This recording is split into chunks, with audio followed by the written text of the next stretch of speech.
আপনাকে তো ঠিক চিনতে পারলুম না। আপনি কি আমাদের গ্রামে নতুন এসেছেন? মনে হচ্ছে তো শহর থেকে এসেছেন। কোনো কাজ আছে আমাদের এখানে?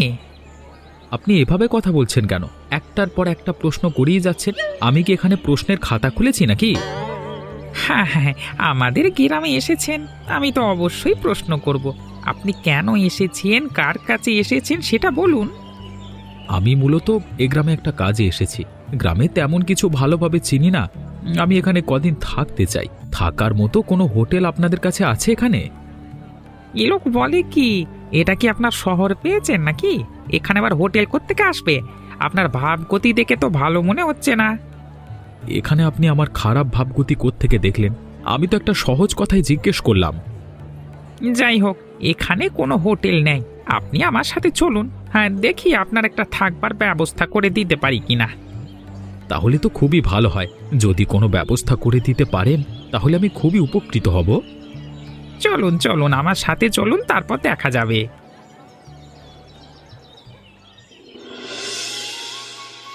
রামনাথ বাবু বাড়িতে আছেন নাকি? একটু আসুন না, আপনার সাথে একটু কথা আছে। তাড়াতাড়ি আসুন, দেখুন কাকে নিয়ে এসেছি। কে রে? কে ডাকছে আমাকে দুপুরবেলায়? বাবু আমি মোকলেট, একটু এদিকে আসুন না, এই আসুন আসুন একটু। তোর চেঁচামেচির জন্য ঘরে আর থাকা যাচ্ছে না রে। কে হয়েছে? এত চেঁচামেচি করছিস কেন মোগলেচ? মুখলেজের তো কাজই নেই, সারাদিন এসে তোমার সাথে চেঁচামেচি করবে। কর্তামা, আপনি শুধু শুধু আমার বদনাম করতেছেন। আমি কিন্তু চেঁচামেচি কম করি, বাবুই সবসময় আমার সাথে চিৎকার চেঁচামেচি করে। হ্যাঁ হ্যাঁ, বুঝতে পেরেছি।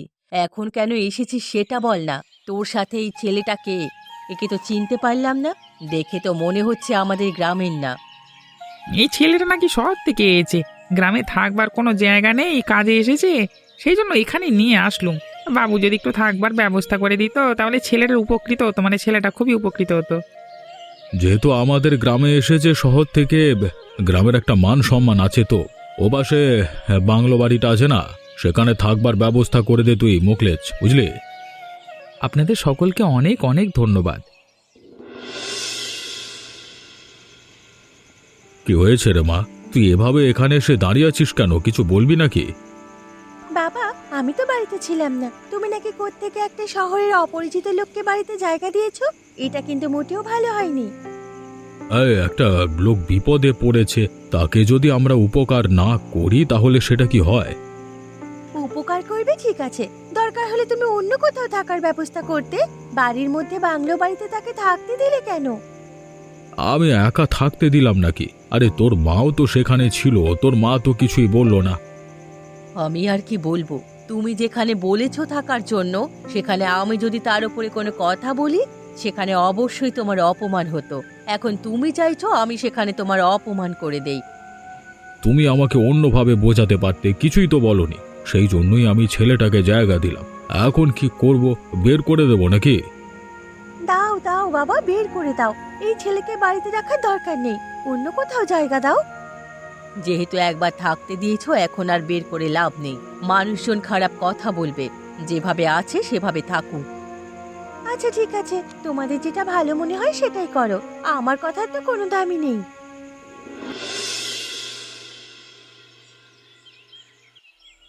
আরে, গ্রামের সেই নতুন ছেলেটিকে ওই বাড়ির মধ্যে যেতে দেখলুম না। ওই ছেলেটি পুরনো বাড়ির মধ্যে কি করছে? নিশ্চয়ই ছেলেটির কোনো কুমতলব আছে। হ্যাঁ, যাই তো, গিয়ে দেখি সামনে গিয়ে।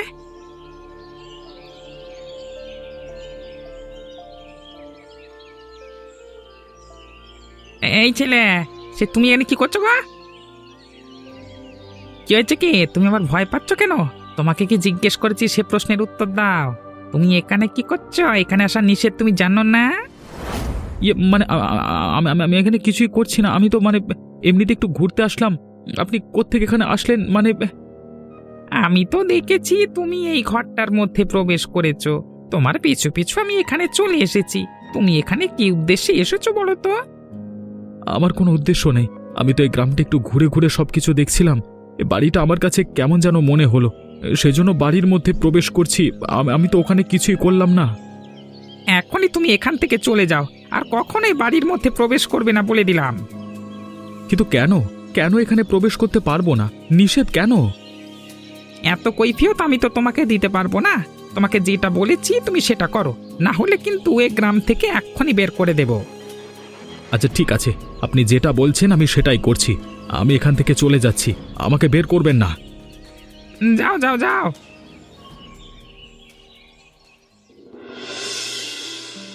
কি হয়েছে মোকলেচ? কি যেন বলতে যাচ্ছিলিস, বল না। আহা, বললে আপনি আবার আমাকে কিনা বকেন, সেই জন্যই তো বলতে পারছি না, ভয় করছে তো।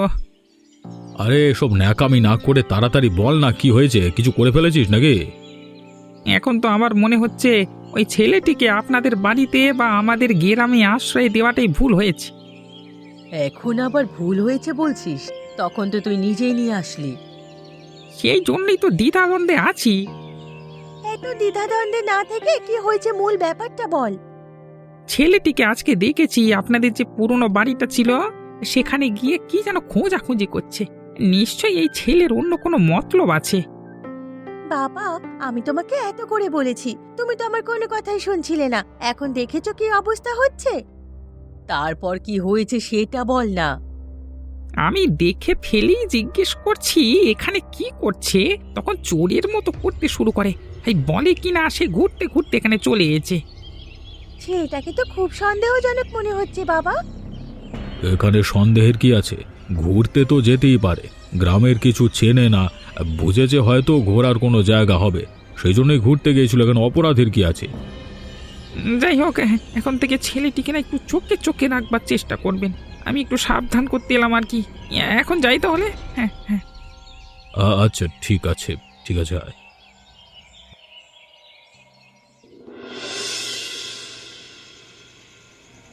কি গো, তুমি ঘুমিয়ে আছো?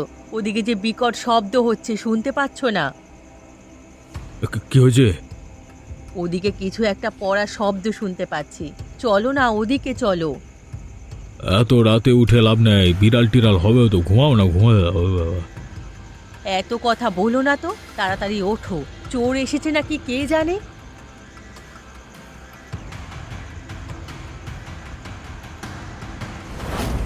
কি এত রাতে তুমি এখানে কি করছো? তোমার তো এত রাতে এখানে থাকবার কথা নয়, কি মনে করে এখানে? মানে কি জন্য এখানে এসেছে বুঝতে পারছো না? নিশ্চয়ই চুরি করার মতলব, পালাতে যেন না পারে। কি হয়েছে? এত চেঁচামেচি, তাও আবার এত রাতে? দেখ না, ছেলেটা এখানে নিশ্চয়ই চুরি করতে এসেছে। আমরা হাতে নাতে ধরে ফেলেছি। আগেই বলেছি একে বেঁধে ফেলো, সকালে বিচার হবে। বাবু, এখানে আমার কোনো দোষ নেই। আমি তো আর জানতাম নি, সেই জন্য এখানে এনেছিলাম। ওই দিনকার ঘটনা আপনাদের বলেছি, তারপর তো সাবধান করেছি। এত করে বলেছি, এই ছেলেটার মতি গতি তেমন একটা ভালো দেখছি না। মা যদি টের না পেতো, কালকে রাতে আমাদের সমস্ত কিছু চুরি করে নিয়ে যেত। শুধু বেঁধে রেখেছেন কেন? ছেলেটিকে গণ ধলাই দেওয়া উচিত। আপনারা আমার কথাটা একটু শোনবার চেষ্টা করুন, আমাকে একটু বোঝবার চেষ্টা করুন, আমি চোর নই। আবারও তুমি কথা বলছো, হাতে নাতে ধরা পড়ার পরেও। আর একবার কথা বললে পুলিশে ধরিয়ে দেব। তোমরা সবাই থামো। আমার বাড়িতে চুরি করতে এসেছে, তবে দেখে চোরের মতো মনে হচ্ছে না। যেটা আমরা দেখতে পেয়েছি তাতে মনে হচ্ছে এর মধ্যে কোনো ফন্দি আছে। আমি চাই না কেউ আইন নিজের হাতে তুলে নিক। প্রথমবারের মতো আমি এই ছেলেটিকে ক্ষমা করে দিলাম, কিন্তু এই ছেলেটা আমাদের গ্রামে থাকতে পারবে না। সবাই মিলে একে গ্রাম ছাড়া করো। এত সহজে ছেলেটিকে ছেড়ে দেওয়া ঠিক হবে না। বাবা যদি সবসময় এত ভালো মানুষই করে, কখনো চোরগুলো মানুষ হবে না। আমি যেটা বলেছি সেটাই শেষ কথা, এর বাইরে আমি আর কোনো কথা শুনতে চাই না।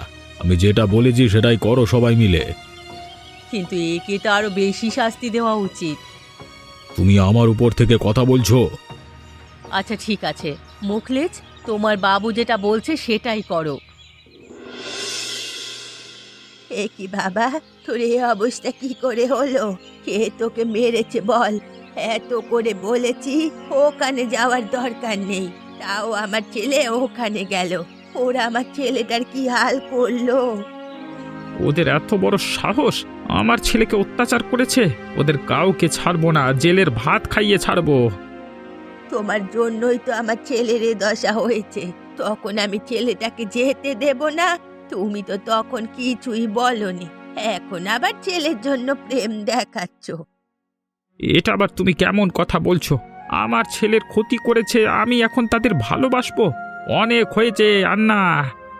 তোমরা নিজেরা ঝগড়া শুরু করবে নাকি, না আমাকে কথা বলতে দেবে?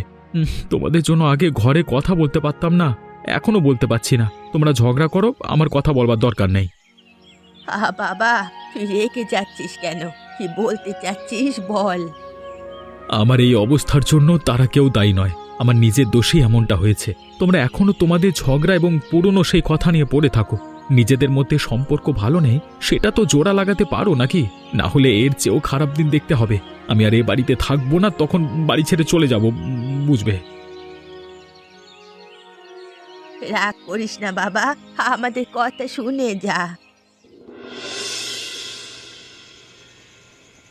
কি করব কিছুই তো বুঝতে পারছি না। ছেলেটার দিকে তাকিয়ে খারাপ লাগছে আরো। তুমি কিছু একটা করার চেষ্টা করো। ছেলেটা যে খুব জেদি, সেটা কিন্তু ভালো করেই জানো। আমার ছেলে যদি তোমার জন্য এ বাড়ি ছেড়ে চলে যায়, তাহলে কিন্তু আমিও চলে যাব বলে দিলাম। তোমার সংসার আমি আর করব না। আমি এমনিতে অনেক চিন্তার মধ্যে আছি, তার মধ্যে যদি তোমার এমন ব্যবহার করো, তাহলে আমি কি করব বলো তো?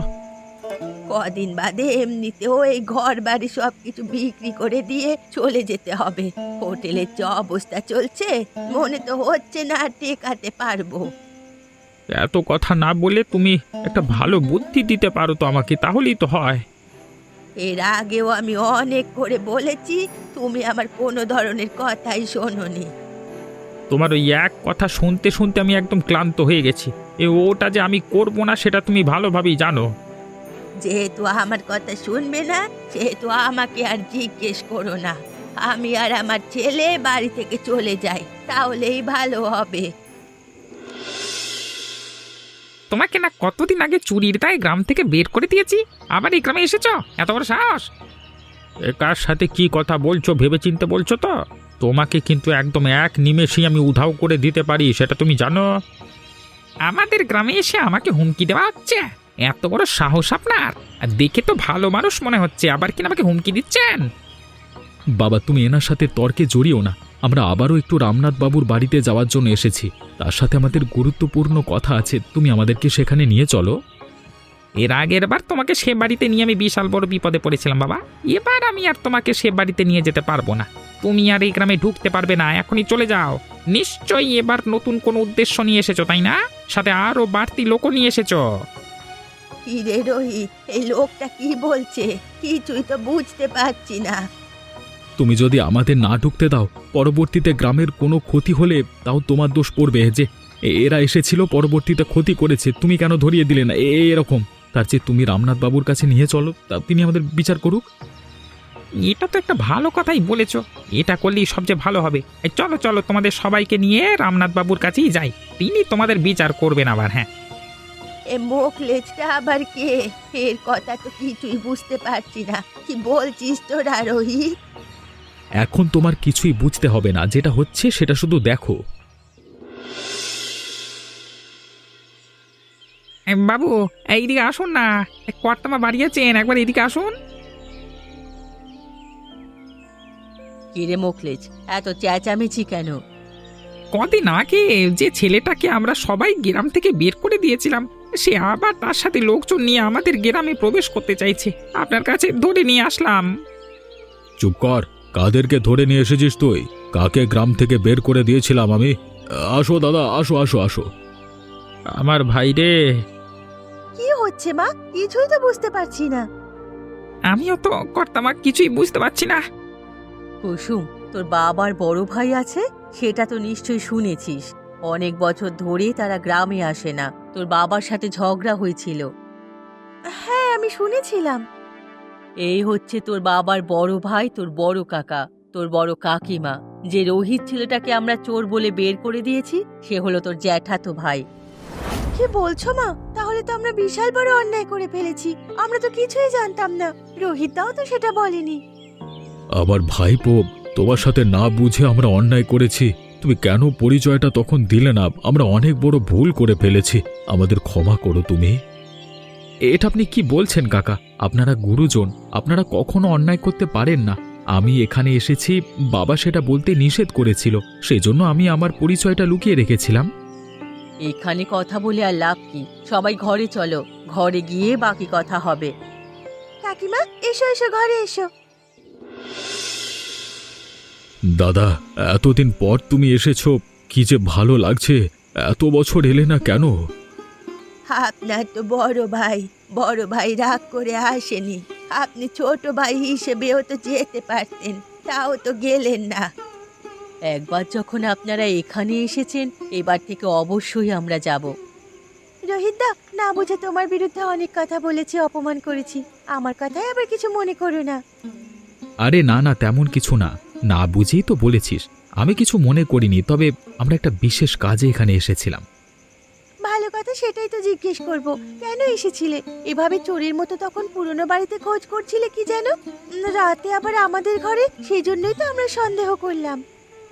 মা বাবার কাছে শুনেছি আমার ঠাকুমা নাকি বিশাল বড় রাঁধুনি ছিল, তার নাকি একটা রান্নার ডায়েরি ছিল। সেটা খোঁজবার জন্যই আমি এসেছিলাম এখানে। শহরে আমাদের একটা হোটেল আছে, ব্যবসাটা তেমন একটা ভালো চলছে না, সেই জন্য সেই ঠাকুমার ডায়েরিটা দরকার ছিল। ঠাকুমা তো আর বেঁচে নেই। তুমি তো ভুল করেছো। তুমি যদি নিজের পরিচয় দিয়ে এটা করতে কিংবা আমাদের কাছে চাইতে, আমরা এমনিতেই সেটা তোমাকে দিয়ে দিতাম। কুসুম, যা তো ডায়েরিটা নিয়ে আয়। আমরা কিন্তু এবারে এসেছি, এরপর কিন্তু আপনাদের যাওয়ার পালা।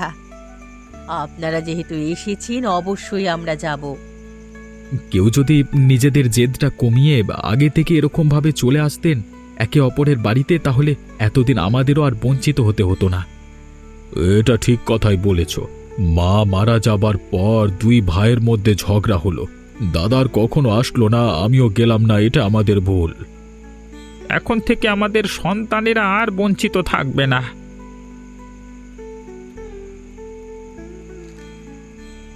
তোমার ঠাকুমার সবচেয়ে পছন্দের রান্না ছিল মাগুর মাছের বিরিয়ানি। এখানে লেখা আছে, আশা করি তোমাদের কাজে লাগবে। কিরে কুসুম, সারাদিন তো দেখছি ঘুরে বেড়াচ্ছিস। শহর দেখা শেষ হলো, গ্রামে যাবি না? আমার তো মন চাচ্ছে আরো কিছুদিন আমি শহরে বেরিয়ে তারপর বাড়িতে যাই। তাতে আর সমস্যা কোথায়? আপনারা কুসুমকে জোর করছেন কেন? দুই ভাই বোন ব্যবসাটাও সামলাচ্ছে, আবার ঘুরেও বেড়াচ্ছে। কিরে রোহিত, ব্যবসার কি অবস্থা এখন? ব্যবসা নিয়ে তোমাদের আর কোনো চিন্তা করতে হবে না, ব্যবসাটা খুবই দারুণভাবে চলছে। আমি আর কুসুম দুজনে মিলে ভালোভাবেই সামলাচ্ছি। ঠাকুমার মাগুর মাছের বিরিয়ানিটা শহরের সবাই পছন্দ করছে। ডায়েরিতে আরো অনেক ধরনের রান্না আছে, সেগুলো যদি আস্তে আস্তে তৈরি করা যায় তাহলে অনেক ভালো চলবে তোমাদের দোকান। কি রে কুসুম, আমাদের দোকান বলছিস কেন রে? এটা এখন থেকে আর আমাদের দোকান নয়, এটা পুরো পরিবারের দোকান। কাকা, আপনারা যদি এভাবে ঝগড়া না করতেন, এতদিনে আমাদের মধ্যে কত একটা ভালো সম্পর্ক থাকতো। আপনাদের জন্য বঞ্চিত হলাম, এতদিনে এই দোকানটা অনেক উপরে চলে যেত।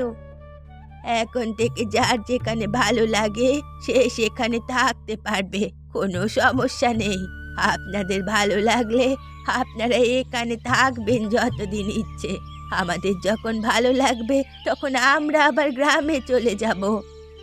কোনো সমস্যা নেই, তবে আজকে সন্ধ্যায় আমরা সবাই মিলে তোমাদের হোটেলে যেতে চাই। মায়ের হাতের সেই মাগুর মাছের বিরিয়ানিটা তোমাদের হোটেল থেকে একটু খেতে চাই। এটা সব থেকে ভালো হয়, সবার একটু ঘোরাও হবে, খাওয়াও হবে। হোক হোক, এটাই হোক।